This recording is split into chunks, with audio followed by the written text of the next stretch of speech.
Hi everyone. It's Aurora. Nice to see you all again. Been a while since my last video. Um, I don't want to spend too much time dilly-dallying. Apologies for not uploading as often. I'm not gonna lie to you, midterms are coming up, and that's scary. Ooh. But today's topic that I wanted to talk about is actually one that's a little personal to me.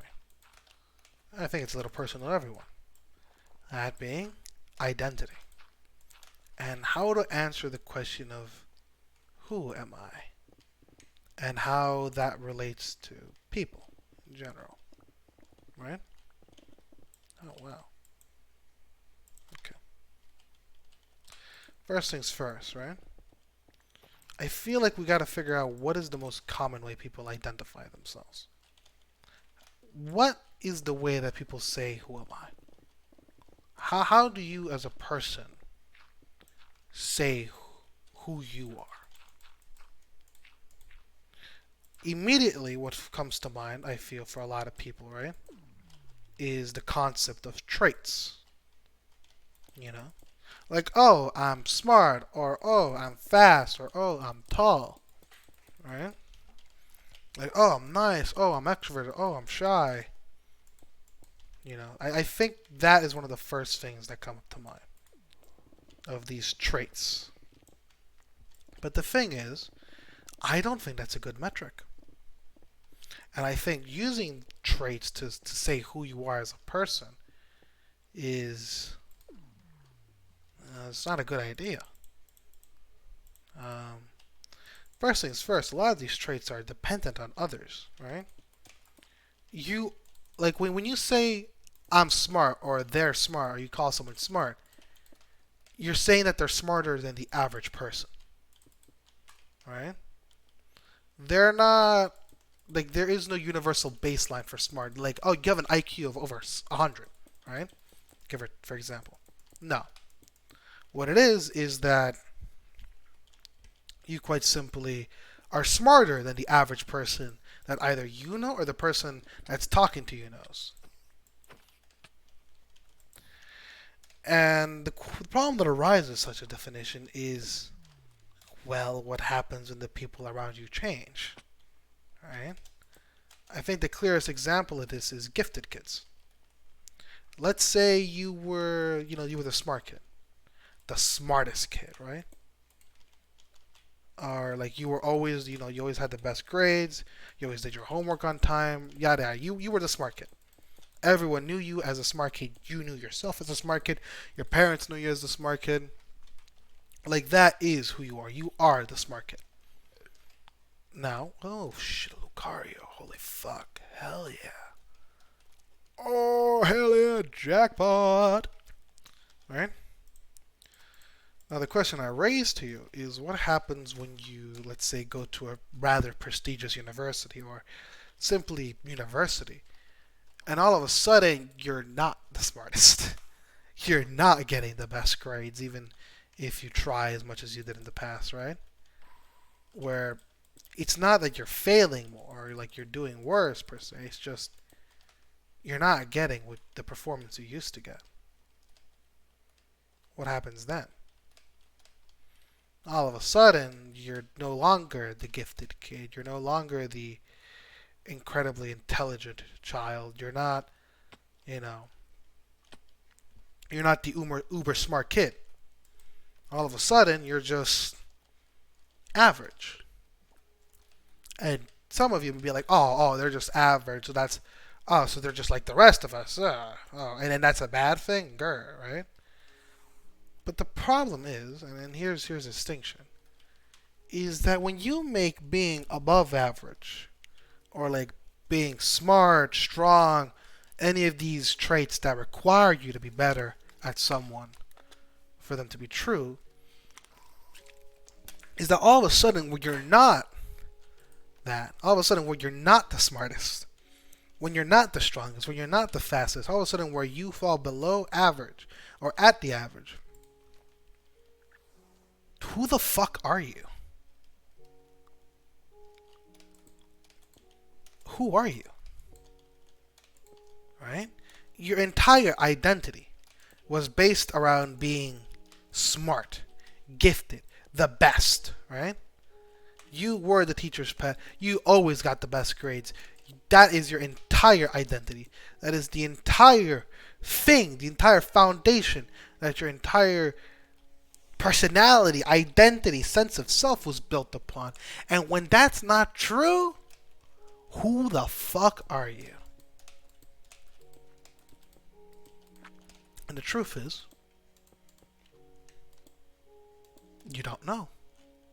Because your entire belief, your entire personality, everything that you were as a person was based solely on being the smartest. And now that it's not true, the question of who are you will never be answered. Because you don't know. You don't know who you are. Fuck, who are you? What the fuck? Who you are. And this leads to, well, you know, identity crisis. Dun dun dun.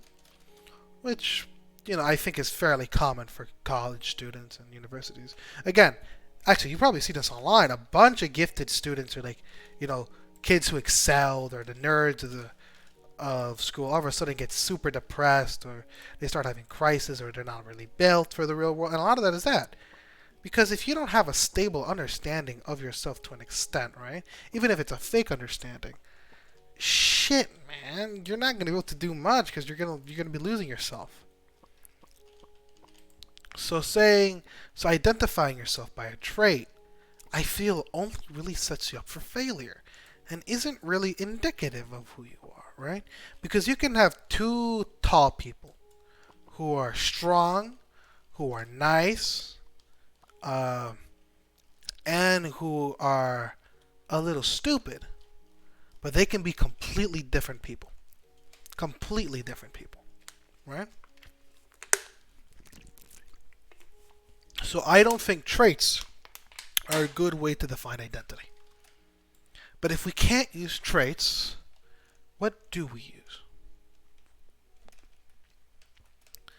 Some people, I think, like to use titles, right?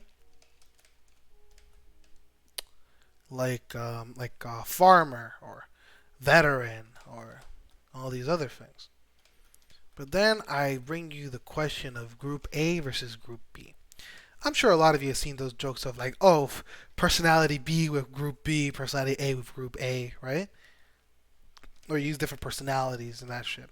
The same I feel can be applied to this. For example, let's say you have a veteran who is a gardener. Is he a veteran or is he a gardener? The answer is that he's both, but also not really, right? Let's say this person goes to a veterans club. When he's in the veterans club, I wouldn't call him a gardener. He's a veteran, right? You wouldn't go up to him and say, "Oh, hey, thank you, Mr. thank you, gardener. I'm so happy we have a bunch of veterans and a gardener," right? Well, yes, he is a gardener. That identity almost gets, I want to say, pushed aside. That part of himself gets pushed aside for the veteran. And when he goes to the gardening club, he's not the veteran of the gardening club. He's a gardener of the gardening club, right? And then the question becomes, well, which one are you? Which one is more real? Are they both equally real? Are they, you know, how does that work? Like, let's go back to Group A versus Group B.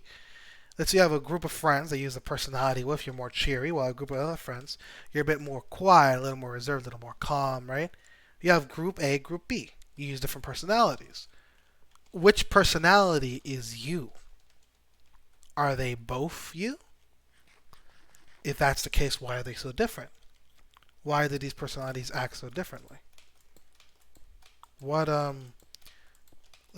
of these personalities are the true personality? Which of them are the real you? And that's a tough question, isn't it? And if I'm honest with you, I don't have an answer for that one. I don't know. So professions, I'm like titles of like, oh, he's this guy, he's that guy, I think don't work because of, again, they're fluid, right? And you'll notice a lot of that. Notice it's fluid. It's always fluid. The human condition. We change our personalities. We can change our little traits. Everything is dependent. It's all fluid. So, I think the answer is if we want to define identity, if we want to truly answer the question of who are we, it needs to be fluid. It needs to be, you know, fluid, like a river. But how do you describe that? How do you even begin to describe that? How would you explain that to another person? And the truth is, I don't think we have a word for it. I don't think there is a genuine way that you could describe yourself to someone. Because that would involve saying something fluid. But by their nature, words are static. The words I'm talking to you right now are static. Apple will never change its meaning, right? And it might change its meaning in the kind of theoretical sense, but like as I speak to you right now, the word apple will not change. What I mean by apple is static. What I mean by strong is static. Words and language communicate in static forms. You can't say a word that is ever changing. You know, it's hard to express something that is ever changing with words. And so again, I ask, how do we describe? What the fuck? My emeralds. God damn it, it glitched. I want ube. Thank you. Alright? So how do we describe this? How do we...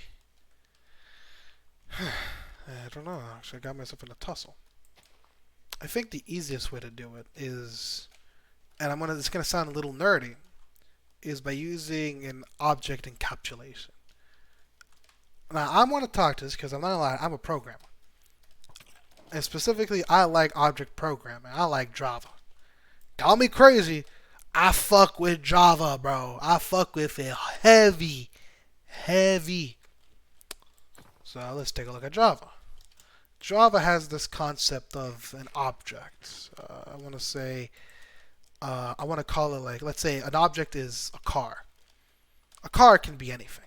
It can be green, it can be blue, it can be different marks, it can have different engine types, yada yada. But it's still a vague thing. It's a class. It has all these different features inside of it. But the thing is about Java is that I can refer let's call it Jeffrey, and I can refer back to Jeffrey. But the stuff in Jeffrey can change between calls. I can say Jeffrey's color is green, but then Jeffrey's color can change to red, right?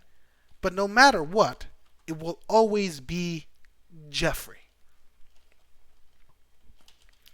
And so as cringe as it is to say, I think the answer to who you are is you.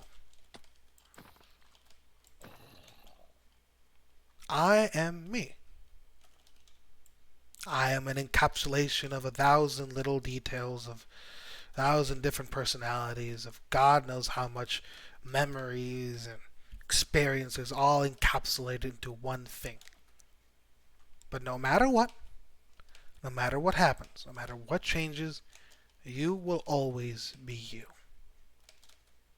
And I think that's the only real question, real answer to the question of identity. You are not a nerd. You are not smart. You are not a cop. You're not a teacher. You are you. Now, you can be these things. You can be smart. You can be a cop. But they're not you. They're a part of you. You are you, and that is the only you you'll ever be. I think. And it's a little hard to wrap your head around, right? Because we as humans, we like to be something. We like to be a part of something. We want to be an American. We want to be Christian. We want to be, oh fucking hell, Buddhist. We wanna have that badge, right? We wanna have that identity, right?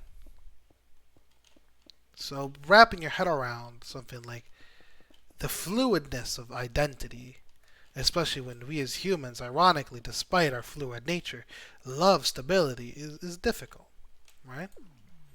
And if I'm being honest, I don't blame people for it. It is fucking hard, um, quite hard. But human beings, I think, are like rivers. Rivers over the years change. And when you take a look at a river from 100 years ago, the rivers would look completely different. But it's still the same river, right? So even if you change, even if countless things happen, even all across time, all across every experience you had, no matter what you do, no matter how you do it, it's still you. And it will always be you. No matter what. You can change, you can grow, but when you look in the damn mirror, you're the same fucking river you've always been. Changed, yes. Maybe you've become better, maybe worse. Who knows, right? Maybe you've grown, met new people, moved to new places, got new jobs. But you are still you. And I think, I think that's about it. Um, hmm. Huh.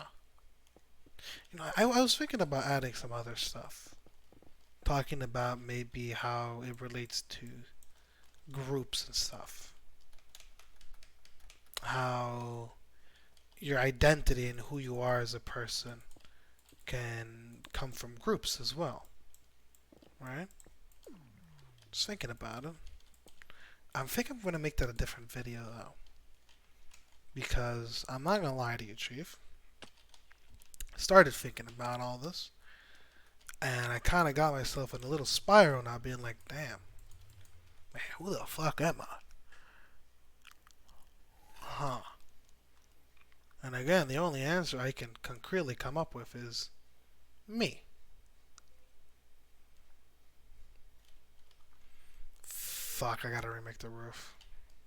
Whatever. That's why I like making these videos, because they make me think, and now I'm thinking. But alright. I think that's it for today. For next time, I want to talk about groups, specifically, little tribes of fandoms or religion, yada, groups in general, and how fitting in and all that stuff goes. All right. I guess that's it. This has been Aurora, and I hope you have a wonderful day.